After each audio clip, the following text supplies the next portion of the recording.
We are going to be digging into George Gonzalez's story today. It's going to be a great treat for all of you. George has been a best-selling author. He speaks in universities and schools, and he's got some amazing things to teach us about the idea of rising through, which is the idea that struggle is a gift, is a pathway for us to reveal our true being, find our true purpose. Quite often, it is the hardest parts of our lives that reveal the best gifts for us.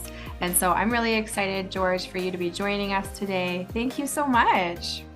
I am super excited. Thank you so much for having me today. I love it. And you're joining me from California. Beautiful sunny California. Beautiful, lucky. I mean, people are blessed in California. Bless, bless, bless. Oh, the whole world wants to be in California. So tell me, you grew up in California, right? That is correct. Yes. My grandfather migrated to the United States during World War II under a program called the Bracero program, which is a work related agreement between the United States and Mexico. And they actually settled in California. Wow, wow. He repatriated his homeland because, California was part of Mexico, right? When I first heard about the sacrifice that he did, just newly married, he had his first child and then one that was barely born also. So he had children, and for him to do that was something that it humbled me in such a way, and it just warmed my heart. It's like everything that I do in life has to be in my grandfather's honor because of what he just did. You know, uh, Yeah, it's just a beautiful story. It's just that's beautiful. wonderful. Yeah, so he came there with children, made a new life. No, no, no. He came by himself. Okay. He left his And family back home. Yeah. oh, this is so hard. So many people do Yeah. that today still, right? You see Yeah. lots of people coming to America or Canada, they leave their family back home. Such a big sacrifice.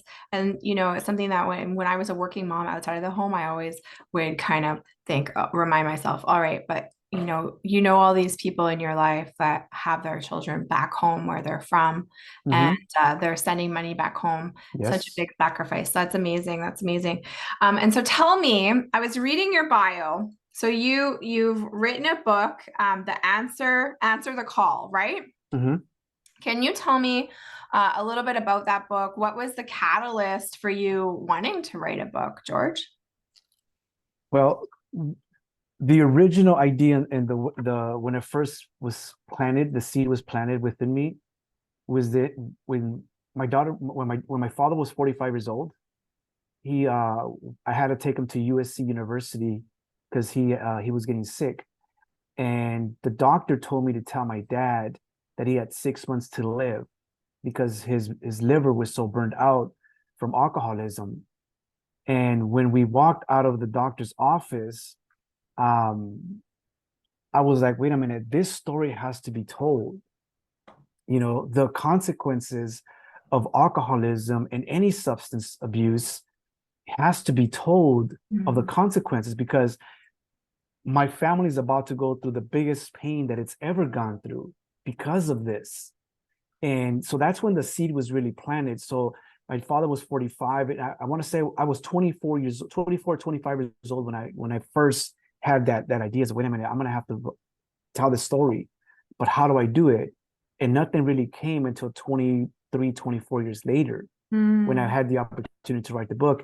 And I wanted to make sure that the story of my grandfather, of his journey to the US, was in there, and also the story of my father and his alcoholism and the pain that we suffered as a family. So that's really when that seed was planted, and that's really why I wrote the book, because of those Mhm. stories. Right, to serve as a lesson for other people Yes. and the journey of alcoholism, which alcoholism runs in my family. And luckily, um, I don't have that addictive personality, thank God.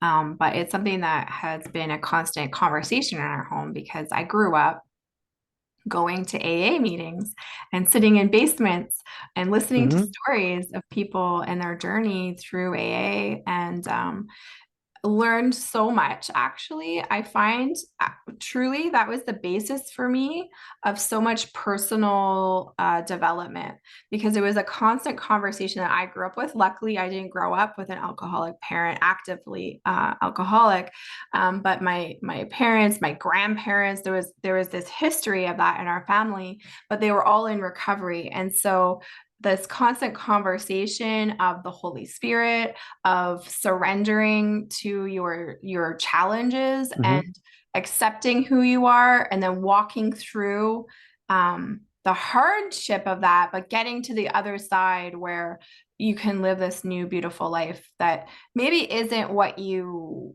envision. Right, the struggle was there, but the struggle created an opportunity really to be a better person on a whole bunch of different levels. So it's so interesting that you have that history, and it propelled you to write the book. And so, can you tell me a little bit? You talk about how you were disabled and you weren't able to work in your chosen field. What was it that you were doing originally, George? Yeah, I was in warehouse management, distribution, and logistics for 20 years. And I had a slip and fall, and I herniated my L5 disc, a disc about halfway down my spine, and also a disc in my neck because of that injury. Mm, And that pushed me out for about 3.5 years, disabled me completely. I couldn't even lift a gallon of milk. I felt useless. I was depressed. I was heavily medicated because I was in so much physical pain because of the injuries. And I was seeing stuff that what we all hear the stories that when someone's in some kind of a drug addiction and whatnot, they see darkness, demons, and whatnot. mm, And I started seeing things. I'm like, wait a minute, this is not what I'm supposed to be seeing because my faith was always with God. So for me to see these things, it didn't make sense for me as an individual. So I stopped taking the medication and I started looking for like natural herbs and natural medicine and whatnot to help me with the pain, the inflammation, and the recovery.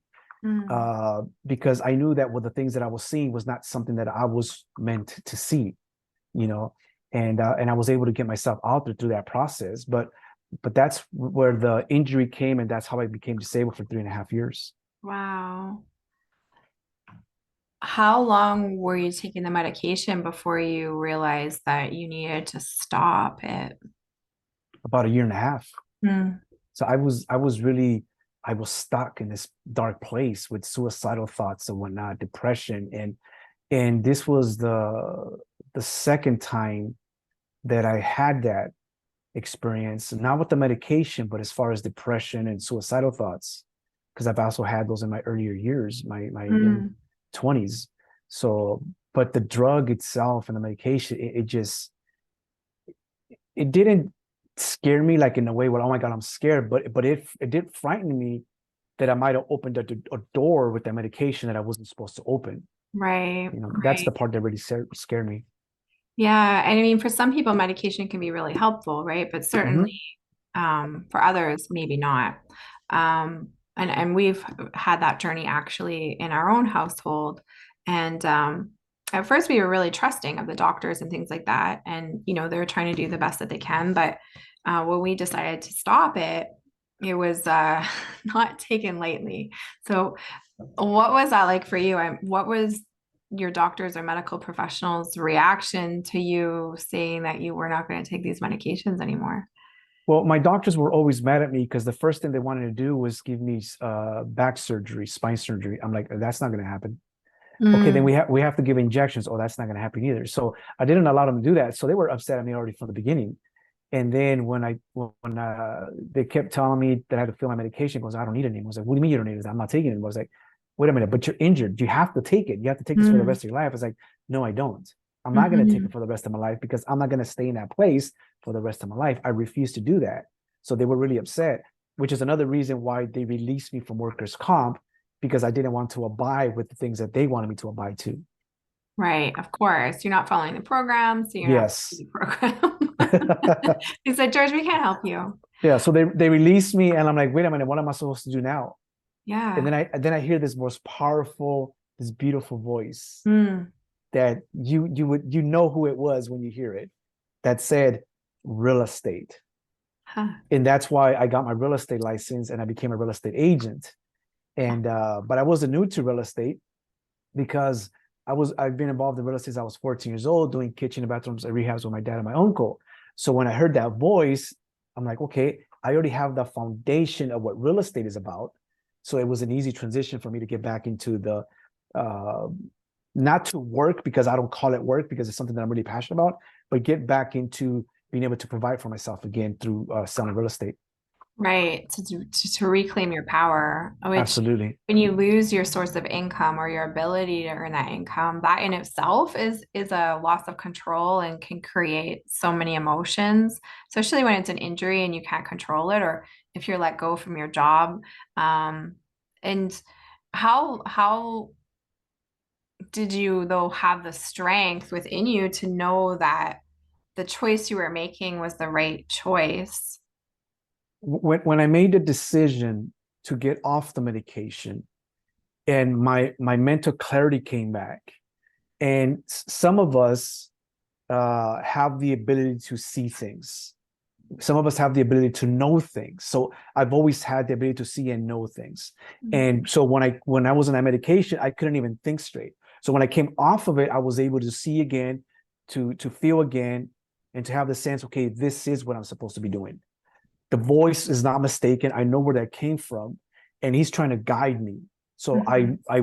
I journeyed through that process, and I'm glad I did, because that really, I mean, I felt useless as a man disabled, to be completely honest with you, you know, and that's not a good place for a man to feel that he's useless, because he's no longer the breadwinner. He's no longer the person that can provide for the family. He has to depend on somebody. And that's not what a man's focus is supposed to be, or their job is supposed to be. Their job is to provide, hunt, kill, and bring home the food, you know? And so I'm really glad that I did that.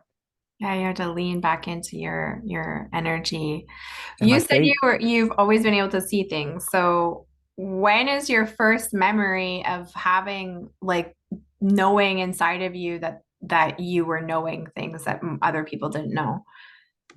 you know, when I wrote the book, that like I said earlier off camera, I was given access to tap into my previous years of my life, taking me all the way back to my childhood years. So as a child, when every time I used to see baby pictures, I used to see like this confident, strong child that knows where he's headed. And Right. when I wrote the book, I was able to access that again through memory. I say, oh my God, I always knew this. I always knew that I was special. I always knew that I was here for something bigger than me, but I wasn't allowed to know, because of course that would definitely sabotage the journey and the things that I'm supposed to be able to learn along the way, to make me become the person that I'm meant to become along the way. So, so it was back in my early childhood years when I always knew that, which is it's a mind blowing thing now that I can remember that as an adult now, you know. Yeah. Okay, You so you know, were a kid, you knew stuff like sometimes you say like, the younger you are, the more connected you are to the other world, yes, right? And yes, then the world starts picking away at you. You start doubting yourself. All those memories kind of get pushed away, like so many things we don't remember when we were a kid. And then we just become part of the world, right? That's what I'm hearing? yeah. And then when you wrote the book, you were able to kind of like unlock those memories, those feelings that you had before. How did you unlock that? What was the process that allowed you to reconnect with those feelings? I'm really glad you asked me that, because I really wanted to touch into this. When I wrote the book and I spoke things out loud and I put it on paper and put it on the book, and then as I started speaking on stages and being on podcasts, the more I talk about it, the more I remove layers of trauma that I've experienced. And the reason that we're not allowed to remember things is because the traumas along the way almost puts like a shield over us. And the problem with that is that it kind of blocks out some before and after that traumatic event. And the reason that that happens is so we don't go crazy because of the pain, the traumatic event, and we don't become this dark individual that we're not meant to be, because we're supposed to be with these good-hearted, passionate individuals. So that's what I realized since I wrote the book, as I got access to that, and the more I spoke it, all these things started coming through. I'm like, I'm not making this up. This is knowledge that I'm being given because I'm saying these things and I'm sharing the stories. And now I'm able to pick out these traumatic events and start taking the layers off and understand, okay, that's why that happened. Mm. So that's why we're protected as children as we're growing from those Mm-hmm. traumatic events. Because Mm-hmm. if not, just imagine the pain and the nightmares that we would have. Mm-hmm. Because I don't remember having nightmares of my traumatic events. But now that I can remember the traumatic events and what happened, I can say, oh my God, that could have been horrible as a child to have these replaying thoughts and memories Right. consistently. Right. Yeah. And was it linked to mostly growing up in a home with an alcoholic father, or what was kind of going on in the childhood years? So that was a major part of it, because just like when the doctor told me that my father had 6 months to live when he was 45, my younger sister was there with me that day. And when I talk about it on my book, I didn't say that my sister was there. But then my sister pulled me aside and said, George, I was there with you that day. So that's how traumatic that event was for me. So I blocked out my surroundings and things before and things after, including the fact that my baby sister was there with me. Mm-hmm. So that's how things happened previously to that.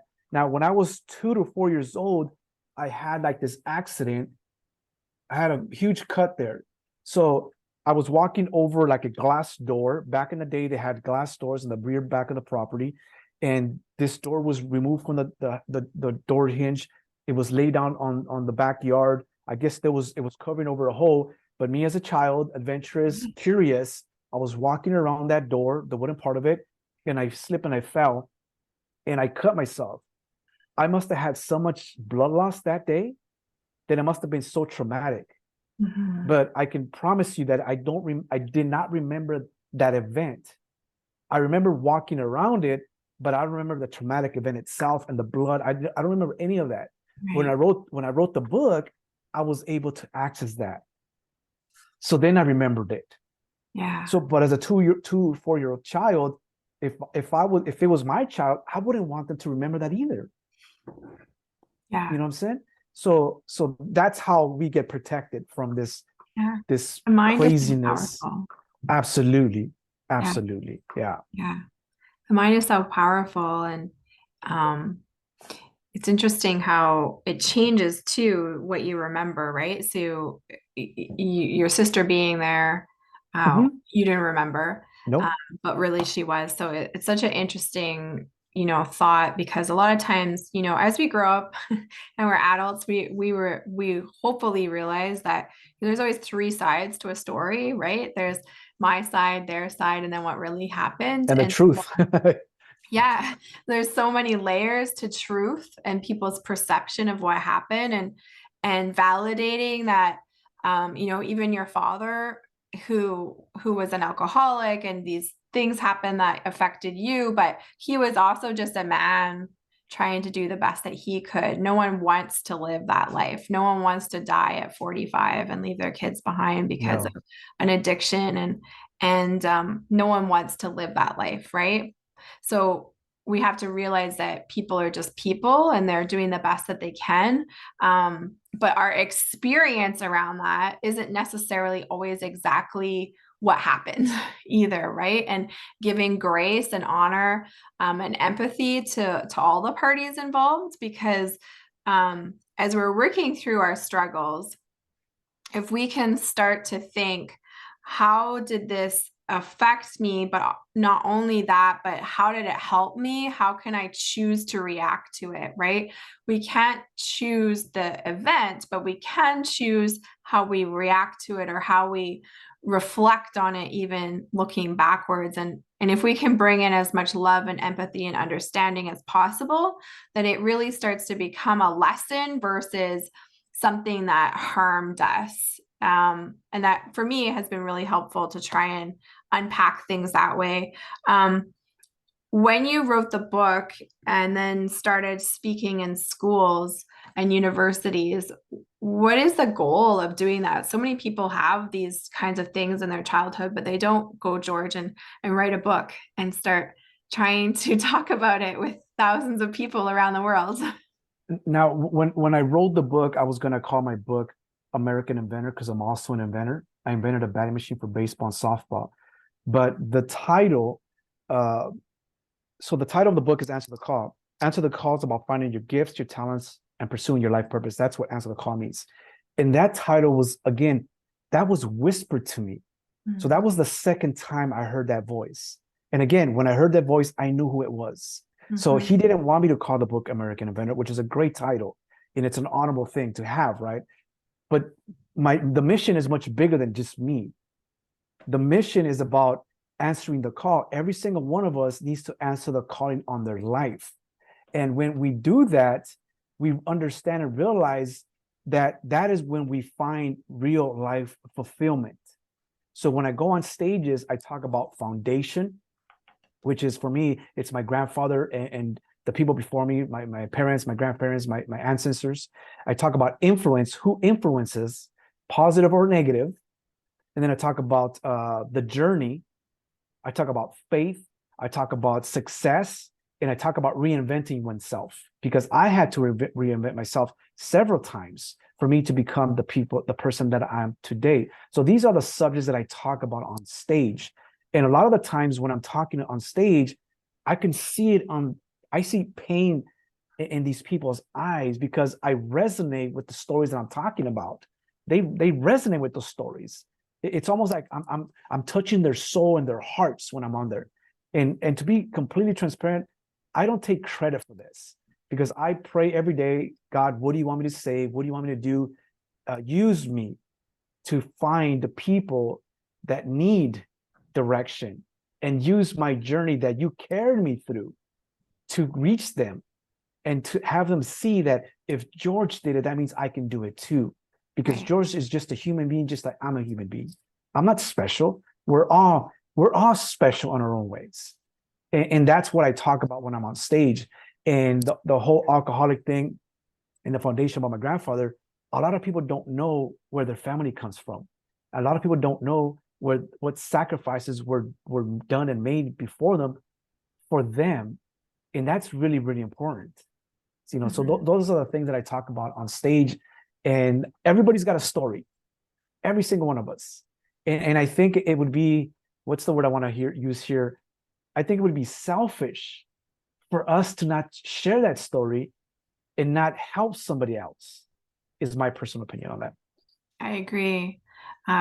We can start to look at these struggles as as the pathway to unlocking our greatest self and the pathway to helping other people, which to me is really the mission of why we're placed in this human form. And it's not to, accumulate stuff, and it's not to go on great vacations, and it's not to do all those things, which are great and are wonderful and are gifts that are given to us. But truly, there's a higher purpose of Mm-hmm. being able to unpack the struggles that we encounter through our life and learning lessons through them. And then hopefully being able to then share and teach others along the way um, what those lessons were so that they can also rise above whatever's going on in their life.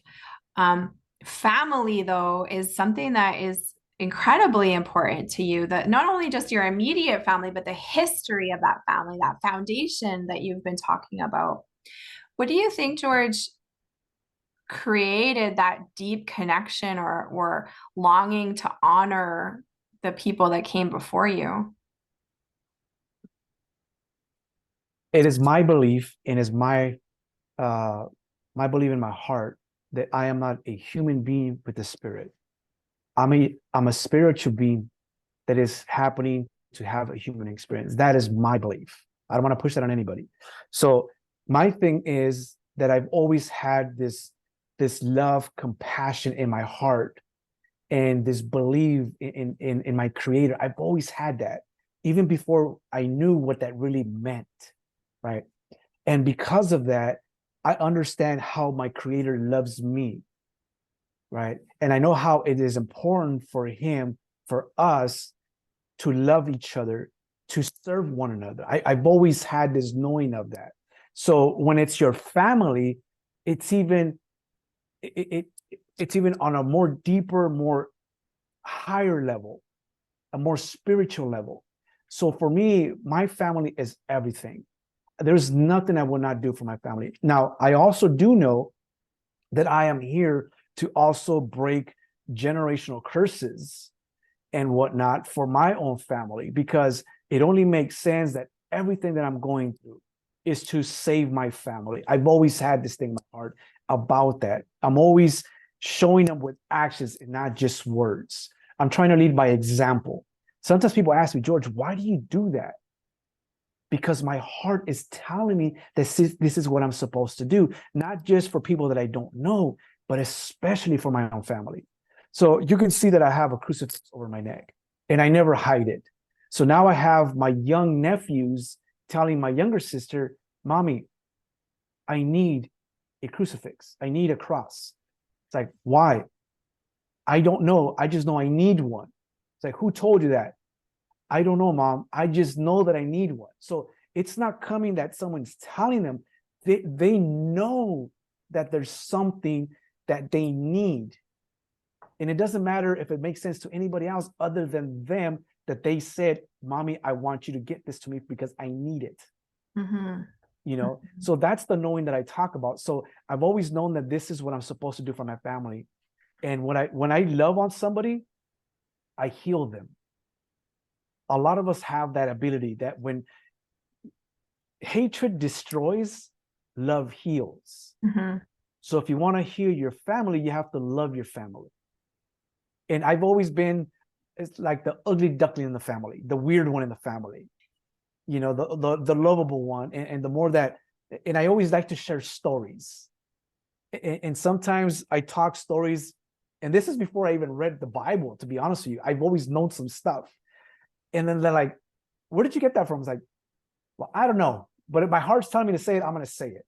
And then when I finally had this spiritual attack a year ago, then I finally was able to read the Bible, because I couldn't understand it before. And this is not me pushing any religion on anybody, because please, I am not doing that. I'm just giving you my journey and what happened to me. But I was able to read the New Testament. And when I read the New Testament, like, I know this stuff. I know it. Mm-hmm. This is how I've been leading my life. How is that possible? Because it was planted in my heart. This Yeah. is why some of us know some stuff, because that his love has been planted in our hearts. Right. I think we all know it, George. Maybe that's my opinion. We all know it, but so many of us don't listen to it, do we? We don't listen to it, and the more you listen to it, the easier it is to hear it and honor it. And it's kind of like, if you keep talking to someone and they keep ignoring you, you might just stop talking to them, right? And so Yeah. maybe the Holy Spirit is the same. The more that we listen, the more that we're going to hear messages too, because it's got to go both ways. You're not just going to keep talking to someone that isn't listening, are you? On that you just said, um, I was unemployed in 2008, right when the market crashed, 2008, 2009, for 3 years. And like I said, I always had this knowing, and I always had these visions that would come up. And I did the mistake of silencing everything that was Mhm. coming to me, because I was so frustrated, because I was unemployed and I was overqualified. I couldn't get a job. And as a man, I felt this. I also fell into depression at this time. I started drinking more than usual. I've always been like a social drinker, like 1 or 2 drinks every 2 to 3, 4, 5, 6 months, maybe. But then this darkness came over me, and I silenced everything that was coming to me. And when I was ready to move on and not be a crybaby anymore, and not poor me, nothing was coming through. Nothing. And I'm like, what did I do? Mm, What did I do? I stopped what was coming through me. And it took me a couple years to earn it back and yeah. have it come back to me again. Hmm. So that was one of the biggest mistakes I've done in my life, was to silence that. So I just wanted to Right. touch on I based on love what you it. just It said. can be Yeah. also one of your biggest lessons, right? It's kind of like when you're trying to tune into a radio, right? Remember, I don't know. Okay, so this is going to date us, but like there used to be radios for people who are listening that might not know what we're talking about. And you had to like turn the dial, and you had to like, you go one way to the left, and it was a little bit, you couldn't hear it, and then and then you get it, and then maybe you'd let go of the dial, and it would like just go off a little bit to the right, and then you couldn't hear it again, and it would get fuzzier, and there'd be interference, and you had to just get it just right so that you could hear the radio station that you're trying to listen to.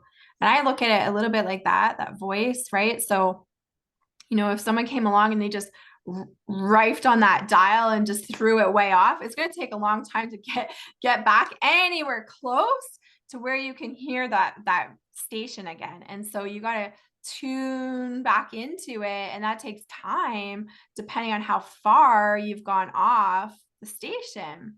And so it's a lesson maybe of staying as close to the station as possible, of that it is a relationship, and that it is something that you have to focus on to keep hearing the message, but it's always there. The radio station never went away. You just weren't on the right dial anymore. You weren't on the Correct. right frequency anymore. And so Correct. the more that we can kind of dial into that and lean into our knowing, and you're not always going to get it right, but that's okay. But the more that you lean into that, then you're going to be able to hear it, and you're going to be able to honor it, and you're going to be able to move in a direction that is serving your true purpose, and help people along the way, which I just love that you're so committed to helping people, not only listening for your own self, for your own benefit, but that you're also so committed to sharing it with other people, and not keeping it for yourself. So, if I was to ask you, what is the next greatest mission that you have for the next few years of your work? What are some of the goals that you have for your mission and for your helping of people? My my biggest and grandest goal and dream at this point is to make my book and the stories in my book into a movie or a mini series where I can reach anywhere between 100 million people. It's a very aggressive goal, but I do believe that there's many of us that are looking for guidance and looking for someone that has gone through similar things Mm-hmm. and wants to find ways of pursuing what their life is trying to uh, give them the messages and the direction, but we just don't know, should we listen to that? Is that just me making something up? So we have to be more obedient to the calling. We have to be more obedient to the messages, and we definitely have to be more obedient what the heart is telling us. Because if it's in the heart, there's a reason why it was planted in there. And by me reaching 100 million people to 1 billion people, I believe that that is what I'm meant to do. And by putting it into a mini series or a movie, I believe that I'm able to reach it in that way. I don't think that if I don't do that, I don't think I can reach the people that I'm assigned to. And the fact that that's in my heart is what tells me that those are the amount of people that I am assigned to reach. So they can assign to reach their people that they're assigned to. I love that. That's beautiful. I do think it was placed in your heart for a reason, and so it's really going to be exciting to see that come to fruition for you, and for that to manifest itself. And so, for people that are listening, can you just tell us one more time what the name of the book is, and where is the best place for them to find the book and to connect with your content on a bigger level? The name of my book is called Answer the Call. Right. Answer the Call is about finding your gifts, your talents, and pursuing your life purpose. That's what the message means. And that's not my message. That was the message that was given to me after the title was given to me. Now, as far as where I am most active on Instagram, and you can find me under my name, Jorge_V_Gonzalez. That's Jorge V. Gonzalez, George V. Gonzalez. and it'll be a bald guy with the mic in their hand. Okay. If you go to my bio, there'll be my links to all my stuff. And you will also see that when you click on the book, you can actually download a free copy of my book from Kindle Unlimited. There's 3 versions. There's a free version, an online version, and also a paperback version. But I'm always promoting the free version to give people the opportunity to have the book in their possession so they can have the title. It's not mine. It's not my message. That was given to me. And at least they also can get inspired, hopefully, by the humble journey and the messages that are in that book. Oh, that's beautiful. What a beautiful gift for the world. So I want to thank you so much for spending some time with us. I will link that in the show notes. But thank you, George. It's been such an amazing gift, I think, for all of our listeners. If you're listening and you found this episode of Rising Through to touch you, if you think it would help someone, please, the best way to support that and to support George and the work that he's doing is to share it with someone that you care about. That means the world to us, and that will help George get that message out that is so important and has been placed on his heart. And we would love if you did that. So thank you so much if you do share the show. And thank you again, George, for joining us. We really, really appreciate it. Thank you so much. Thank you for having me. Awesome. Thanks. Thank you so much for listening. It's always an honor to have you spend some time with us. If you found this podcast of Rising Through valuable, please like, follow, and share it with someone that you think could benefit from it. That's the best way to give us the kudos, our guests the kudos, and it means a ton to us. If you have been thinking that maybe you want to connect further with me, maybe about the business that I'm in or anything in general, just please follow the links in the show notes and I would love to get connected to you.